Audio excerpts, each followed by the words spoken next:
অনিয়ম, দুর্নীতি আর ভিন্নমতের খবর প্রকাশের কারণে যুক্তরাষ্ট্রেও হাসিনা সরকারের টার্গেটে পরিণত হয়েছিল টাইম টেলিভিশন। টাইম টেলিভিশনের কণ্ঠস্বর রুদ্ধে মিথ্যা ট্যাগ, অপপ্রচার, প্রবেশাধিকার নিষিদ্ধের পাশাপাশি কালো তালিকাভুক্ত করেছিল হাসিনা সরকার। কেন আর কী কারণে গত 15টি বছর সরকারের এমন আচরণের শিকার হতে হয়েছিল দেশ বিদেশের জনপ্রিয় টেলিভিশন চ্যানেল টাইম টেলিভিশনকে, তার বিস্তারিত থাকছে রিপোর্টে।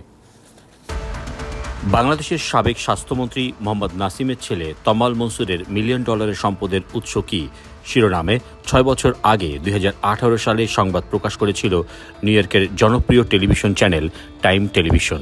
সেখানে দেখানো হয়েছিল নিউ ইয়র্ক সিটিতে তার একাধিক $1 মিলিয়ন বাড়ির চিত্র।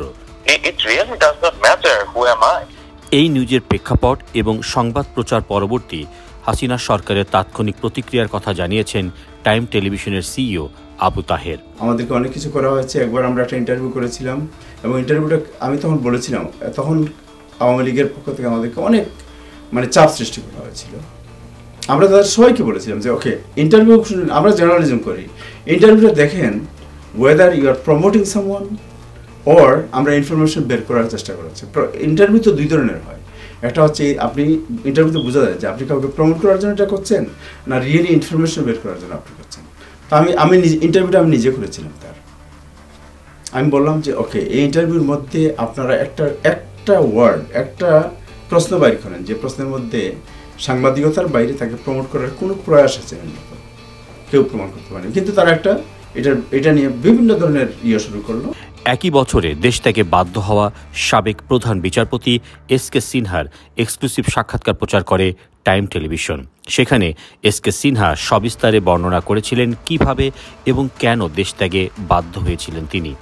সাবেক ক্ষমতাসীন সরকারের চাপে প্রধান বিচারপতির নিয়োগ হলেও কেন বৈরিতা তৈরি হয়েছিল, সরকারের শীর্ষ পর্যায়ের চাপ, গৃহবন্দী, বিশেষ বাহিনীর চাপে সুস্থ থাকার পরেও ক্যান্সারের রোগী বানিয়ে দেওয়া হয়েছিল, তা তুলে ধরেছেন ওই সাক্ষাৎকারে সাবেক প্রধান বিচারপতি। যে উনি একজন আর্মি অফিসারকে দিয়ে আমাকে, প্রধান বিচারপতিকে একেবারে পা দিয়ে লাথি দিচ্ছেন, পদদলিত করছেন, আমাদের হসপিটালে আমাকে চার্জ করছে। বাংলাদেশের টেলিভিশন চ্যানেলগুলো যখন এর নেপথ্য কারণ অনুসন্ধান করতে পারেনি, সেই মুহূর্তে প্রবাসীদের কণ্ঠস্বর স্লোগান ধারণ করা টাইম টেলিভিশন এই অনুসন্ধানী সংবাদ প্রচার করে। এই সংবাদ প্রচারের পরেই মূলত সাবেক প্রধানমন্ত্রী শেখ হাসিনা সরকারের টার্গেটে পরিণত হয় টাইম টেলিভিশন। সংবাদ প্রচার পরবর্তী সময়ে কেমন ছিল ওই সরকারের তাৎক্ষণিক প্রতিক্রিয়া, সেদিনের সেই অভিজ্ঞতার কথা জানালেন প্রত্যক্ষ সাংবাদিকতায় 4 দশকের অভিজ্ঞতা সম্পন্ন নির্ভীক সাংবাদিক টাইম টেলিভিশনের সিইও আবু তাহের। আমাদের তৎকালীন যিনি পিআর ছিলেন, permanent representative to the United Nation, Masud bin Momen, যিনি পরবর্তীতে পররাষ্ট্র সচিব হয়েছেন, he was very good friend of mine, অত্যন্ত ভালো মানুষ, আমার খুব ঘনিষ্ঠ বন্ধু। উনি যখন অ্যাসিস্ট্যান্ট সেক্রেটারি ফরেন মিনিস্ট্রি, তখন I was foreign ministry correspondent of Ajker Kagoj. তো উনি আমাকে একদিন ডাকালেন, আমি গেলাম। যাওয়ার পরে উনি অনেকক্ষণ আলাপ আলোচনা করার পরে আলটিমেটলি আমি বুঝতে পারছিলাম যে উনি কিছু বলতে চান। আমি বললাম কী বলতে চান বলেন। So then he told me, উনি ক্যারি আউট করলেন গভর্নমেন্টের সিদ্ধান্ত যে টাইম টেলিভিশন আজকে থেকে প্রধানমন্ত্রী কোনো শেখ হাসিনার উনি কোনো সংবাদপত্র, কোনো পাবলিক গ্যাদারিং ওর প্রেস কনফারেন্স কোনো কিছুতে ঢুকতে পারবেন, নিষেধ। সো এর আগে ওনারা আমাদেরকে চেষ্টা করেছিলেন বলার জন্য যে বিভিন্ন সোর্স থেকে যে এই ইন্টারভিউটা না এয়ার করার জন্য। আমরা বলছি না, আমরা will air the interview. And then উনি বললেন, তখন আমি জিজ্ঞেস করেছিলাম ওনাকে যে হোয়াট ইজ দ্য রিজন, যে আমি একজন সাংবাদিক, একজন প্রফেশনাল জার্নালিস্ট, টাইম টেলিভিশন একটি প্রফেশনাল মিডিয়া, সো প্রবলেমটা কোন জায়গাটা বোঝার জন্য।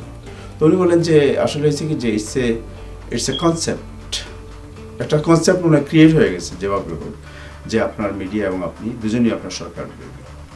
আমি ওনাকে পাল্টা বলেছিলাম, যেটা অনটা করে আমি চিঠি পাঠিয়ে ওনাকে, যে বেসড অন দ্য কনসেপ্ট, যেখানে একটি গভর্নমেন্ট এবং তার অনেকগুলো উইং আছে টু ইনভেস্টিগেট, যে কোনো লোক যদি কোনো ধরনের অন্যায় করে থাকে বা কেউ যদি কোনো কিছুতে ইনভলভ থাকে, এটা ফাইন্ড আউট করার জন্য পুলিশ আছে, বিডিআর আছে, আর্মি আছে, এনএসআই আছে, ডিজিএফআই আছে, আরও অনেক ইন্টেলিজেন্স আছে গভর্নমেন্টের। They can find out what is the reason and they can show the proof যে okay this is the proof যে you are not doing journalism, rather you are doing something else, and এই কারণে আপনাকে বার করা হলো।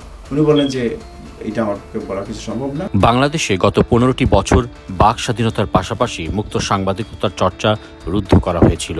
শুধু ওখানেই থেমে থাকেনি সাবেক হাসিনা সরকার। বিরুদ্ধ মত দমনের অনন্য নজির গড়ে তারা প্রবাসের বলিষ্ঠ গণমাধ্যম যুক্তরাষ্ট্রের টাইম টেলিভিশনের কণ্ঠস্বর রুদ্ধ করার নীল ষড়যন্ত্রের মাধ্যমে। টাইম টেলিভিশনের কণ্ঠস্বর রুদ্ধ করা সেসব খবর গুরুত্বের সাথে প্রকাশ পেয়েছে বাংলাদেশের প্রভাবশালী গণমাধ্যম দৈনিক মানবজমিন ও দৈনিক যুগান্তরে। যে আওয়ামী লীগের মধ্যে যারাই এই কালচার তারা অ্যাডপ্ট করেছিল, যে যারাই তাদের সমালোচনা করে তাদেরকে বলা হবে স্বাধীনতা বিরোধী, রাজাকার, নাইলে জামাত, নাইলে শিবির, নাইলে বিএনপি, নাইলে সামথিং একটা ট্যাগ মারাই হবে, রাইট?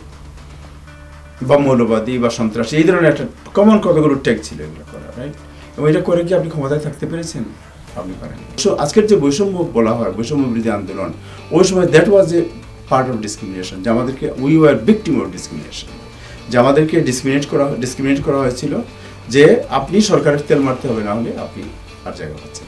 আমরা খুব ছোট একটি মিডিয়া আমরা পরিচালনা করি, বাট এত মাইক্রো লেভেলে যদি টার্গেট করা হয় তাহলে বুঝতে হবে যে বাংলাদেশের মিডিয়া কীভাবে হ্যান্ডেল করছে আমরা এটা জানি। আমাদের মতো এই প্রবাসের একটি মিডিয়াকে যদি আপনারা মানে টার্গেট করেন, দেন বাংলাদেশে যারা বড় বড় মিডিয়া আছে, ন্যাশনাল মিডিয়া, তারা যে কীভাবে কাজ করছে এটা আমার শুনে খুব I was really emotional and very shocked, যে ওরা কীভাবে কাজ করছে এই জন্য। বাংলাদেশের পাশাপাশি যুক্তরাষ্ট্রে দীর্ঘ 4 দশকের বর্ণিল সাংবাদিকতার ক্যারিয়ারে সত্য ও বস্তুনিষ্ঠ সংবাদ প্রকাশ ও প্রচারে অবিচল ছিলেন টাইম টেলিভিশনের সিইও আবু তাহের। তার দৃষ্টিতে দায়িত্বশীলদের তৈলমর্দন সাংবাদিকতা নেতিবাচক উদাহরণ তৈরি করেছে প্রকৃত সাংবাদিকতা চর্চায়। যারা সংবাদপত্র পরিচালনা করেন, তেলের বালতি বা তেলের আপনার বিশাল একটি আপনার মানে বাহন নিয়ে ক্ষমতাসীনদের সামনে বসে পায়ের সামনে তেল মর্দন করার যে কালচার, এই কালচারকে একেবারেই বাদ দেওয়া। এটা this is also a cancer to explore the journalism. এই শেখ হাসিনার যদি বলা হয় যে ওনার পতন হয়েছে, যদি বলা হয় উনি পালিয়ে গেছেন, এই পালিয়ে যাওয়া বা এই পতনের পেছনে যাদের ভূমিকা আছে, এই তেলবাজ সাংবাদিক যারা অন্যায়কে কোন সময় সামনে গিয়ে বলে নাই যে আপা আপনি কাজটা ভালো করছেন, এটা কিন্তু অন্যায়। যারা সত্যকে সত্য, অন্যায়কে অন্যায়, সাদাকে সাদা, কালোকে কালো না বলে অনবরত তেল মারতেছিল। আজকে এরা কোথায়? ওয়ার দেয়ার নাও। আজকে এই যে আওয়ামী লীগের যে পরিণতি হলো, এই পরিণতির জন্য ওরাও দায়ী।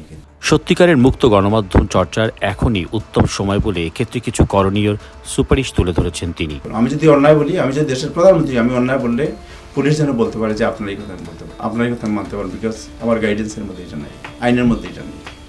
এটাকে বলার সাহস আমাদের আছে, এখন নাই।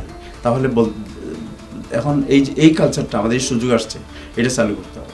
একটা জিনিস বলতে হবে, আমি আপনাকে পছন্দ করি, আমি আপনাকে সাপোর্ট করি, অথবা আমি আপনার সামনে বলবো আপনাকে আমি সাপোর্ট করি। এই সাহসটা, এই অধিকারটা যেন আপনি অর্জন করতে হবে। কোনো পক্ষপাতদুষ্ট না থেকে প্রকৃত সাংবাদিকতার নীতি অনুসরণ করে দেশে বিদেশের বাংলাদেশি পাঠক দর্শকদের আশা আকাঙ্ক্ষা পূরণের নীতিতে টাইম টেলিভিশন অবিচল থাকবে বলেও জানান তিনি। চয়ন Rahman, time television, new York.